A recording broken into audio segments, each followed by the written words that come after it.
So next topic, IPX, SPX for LANs. First of all, what is full form of IPX and SPX? IPX, Internet Packet Exchange, or SPX means Sequence Packet Exchange, is a set of networks protocol. ये IPX SPX जो होता है वो network protocol का एक set होता है that provides packet switching and sequencing for small and large networks. ये स्मॉल और लार्ज नेटवर्क के लिए पैकेट स्विचिंग प्रोवाइड कराता है.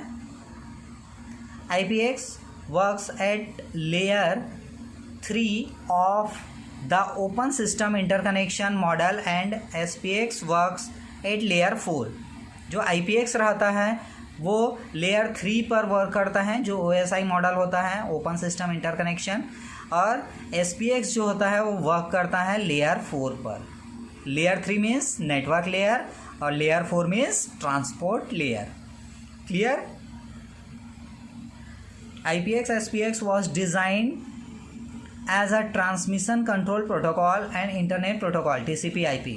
Alternative, this protocol share similarities but have slight differences. ये जो होता है स्पेशली ट्रांसमिशन कंट्रोल प्रोटोकॉल के लिए डिज़ाइन किया जाता है और ये सिमिलैरिटीज़ होते हैं. Protocol share similarities but have slight differences. थोड़ा सा ही डिफरेंस रहता है, बाकी पूरा सिमिलैरिटीज़ रहता है. IPX SPX is compatible with local area networks. ये लोकल एरिया नेटवर्क्स के साथ कॉम्पिटिबल होता है. और प्राइवेट नेटवर्क या फिर जो प्राइवेट नेटवर्क्स रहते हैं उसके लिए भी क्या रहते हैं, कॉम्पिटिबल रहता है. And different communication protocol functions, और जो बाकी दूसरे कम्युनिकेशंस प्रोटोकॉल फंक्शंस होते हैं उसके लिए भी कॉम्पिटिबल होते हैं.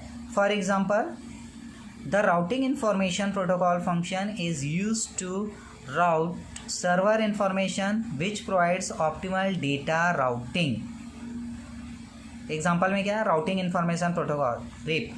ये क्या होता है, इस फंक्शन का यूज़ जो होता है वो किसी भी सर्वर का जो इंफॉर्मेशन रहता है, रूट इंफॉर्मेशन, कि इस रूट से या इस यहाँ पर जाएगा, इस रूट से यहाँ पर जाएगा, तो जितने भी इंफॉर्मेशन रहते हैं वो पूरा इंफॉर्मेशन यही RIP जो राउटिंग इंफॉर्मेशन प्रोटोकॉल है उसके पास रहता है. Next, SPX is a connection oriented and used for routing information and connection related functions like IPX is connection less. Okay, IPX is a connection less. इसमें connection establish करने की ज़रूरत नहीं पड़ता. बट SPX में कनेक्शन ओरिएंटेड होता है, इसमें कनेक्शन इस्टेब्लिश करने की ज़रूरत पड़ता है. इसीलिए SPX जो होता है वो ट्रांसपोर्ट लेयर पर वर्क करता है और IPX जो होता है वो किस में वर्क करता है, नेटवर्क लेयर पे, थर्ड लेयर पे. Contains end user data such as IP addresses. IP addresses include a network address and a node address. Network address are assigned when setting up the primary server on a network LAN.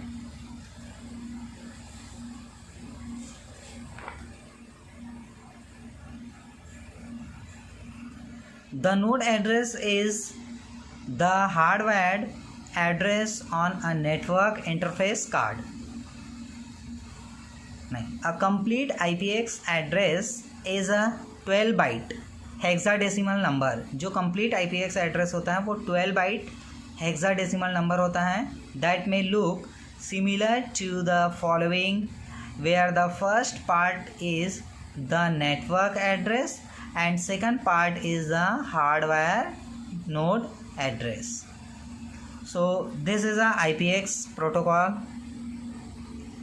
Explain. Code selection. First of all, application layer. Second is transport layer. Third is network layer. Next is LLC, logical link control, and next is a medium access control. Last one is a physical layer. So these are connected each other. this is a link updation. This is a IEEE 802.11e EDCF tuning. This is a quality assessment. QoS means quality of service routing, and this is a resource monitoring. So IPX is worked on this layer and SPX is worked on this layer. So IPX and SPX is clear. Next one is a TCP header. TCP header. TCP. What is TCP? TCP means Transmission Control Protocol is a reliable transport protocol as it establishes a connection before sending any data, and everything that it sends is acknowledged by the receiver.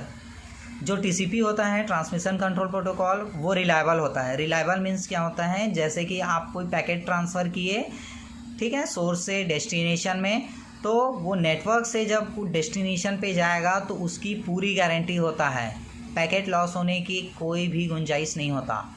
Data आपका पूरा पहुंचेगा और उसका acknowledgement भी आएगा.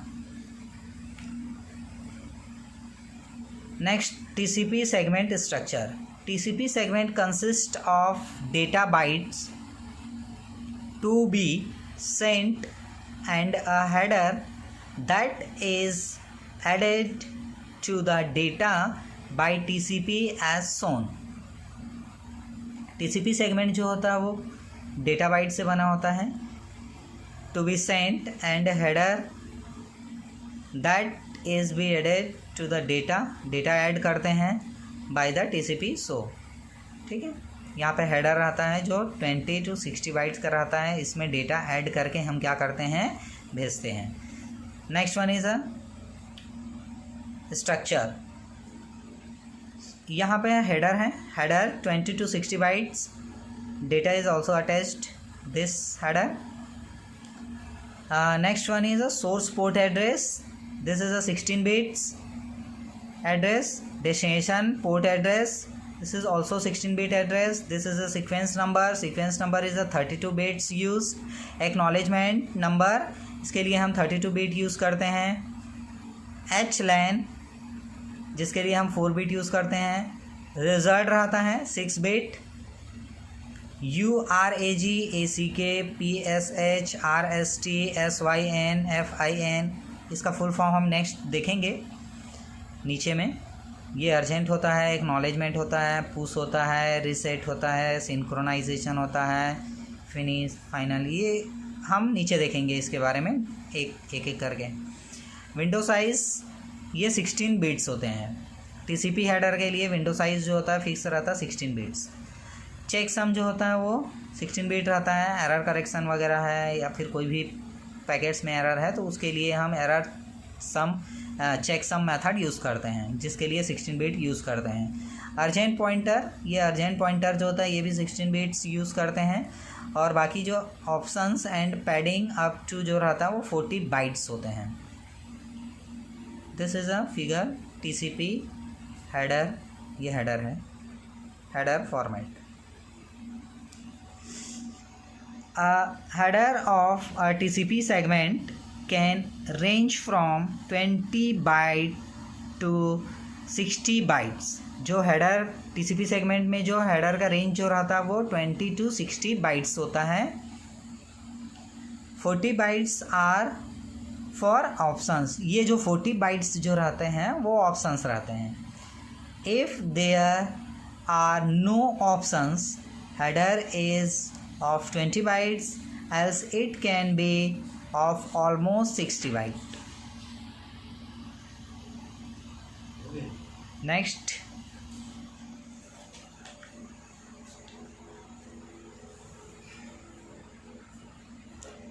Next, header fields. Header fields means source port address. Source port address 16-bit field that holds the port address of the application that is sending the data segment. Source port address means जो data packet send कर रहा है उसका address, हम उस address के लिए 16 bit field use करते हैं जो कि पोर्ट एड्रेस को होल्ड करके रखता है। Next one is a destination port address. Destination मतलब जहाँ पे पैकेट को भेजना है उसका एड्रेस, इसके लिए भी हम 16 बिट फील्ड का यूज़ करते हैं। 16 bit field that holds the port address of the application in the host that is receiving the data segment.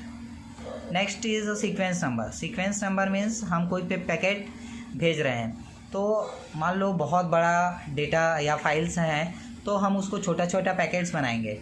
मान लो एक बड़ा फाइल है, उसको हम 10 पैकेट बनाएं, अब उसको हम एक नेटवर्क से हम भेज दिए तो हो सकता है जो 10 पैकेट है वो अलग अलग नेटवर्क से गया हो और 10वां नंबर का जो पैकेट है वो पहले पहुंचा हो, फर्स्ट नंबर का पैकेट है वो लास्ट में पहुंचा हो।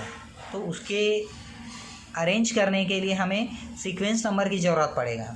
तो वही सीक्वेंस नंबर कि हाँ पैकेट 1 का सीक्वेंस नंबर ये, पैकेट 2 का सीक्वेंस नंबर ये, इसी तरह हम कंटिन्यूस भेजते हैं ताकि बाद में जब वो डेस्टिनेशन पे पहुंच जाता है तो उसको रीअसेंबल करके उस पैकेट को क्या किया जाता है, अरेंज किया जाता है सीक्वेंस नंबर के अकॉर्डिंग, देन डेटा मिल जाता है। तो 32 बिट यूज़ करते हैं सीक्वेंस नंबर के लिए। Field that holds the sequence number hold करने के लिए, that is the byte number of the first byte that is sent in that particular segment. Next one is a acknowledgement number. Acknowledgement number, इसके लिए acknowledgement आ गया, packet पूरा पहुंच गया destination पे, तो वहाँ से कोई भी acknowledgement नंबर आएगा तो उसके लिए हम 32 बिट फील्ड रिजर्व रखते हैं acknowledgement के लिए। 32 bit field that holds the acknowledgement number, that is the byte number that the receiver expects to receive. Next, it is an acknowledgement for the previous byte being received successfully. Next, header length. H length means header length. Header length के लिए 4 bit fields reserved रहता है. That indicates the length of the TCP header. जो TCP header का length रहता है उसके लिए होता है by number of 4 byte words in the header. That is, if the header is a 20 bytes, अगर header जो है 20 bytes है, minimum length of TCP header, minimum length है TCP header 20 bytes, maximum 60 byte होता है, 20 to 60 byte होता है, then this field will holds 5 because 5 into 4 is equal 20 and maximum length 60 bytes, then it will hold the value 15. 15 cross 4 is equal 60. So next one is a control flag. Control flag means there are 6 1-bit control bits. 6 control bits होते हैं, यहाँ पे लिखा हुआ है 6 bit, ये 1 2 3 4 5 6, तो वही चीज़ लिखा हुआ है यहाँ पे। 6 1-bit control bits, control connection establishment, connection termination, connection abortion, flow control, mode of transfer, etc. There are functions. So these functions are, first is a URG. URG means urgent pointer is valid. ACK means acknowledgement number is valid. PSH means request for push. RST means reset the connection. SYN means synchronization sequence number. FIN means terminate the connection. So this 6-bit control phase. Next one, window size. Window size is, this field tells the window size of the sending TCP in bytes.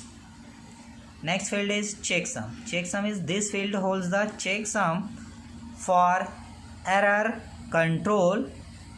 It is mandatory in TCP as opposed to UDP. Next one is urgent pointer. This field valid only if the URG control flag is set. is used to point to data that is urgently required that needs to reach the receiving process at the earliest. The value of this field is added to the sequence number to get the bytecode number of the last urgent byte. So I hope this TCP header is clear. So thanks for watching this video.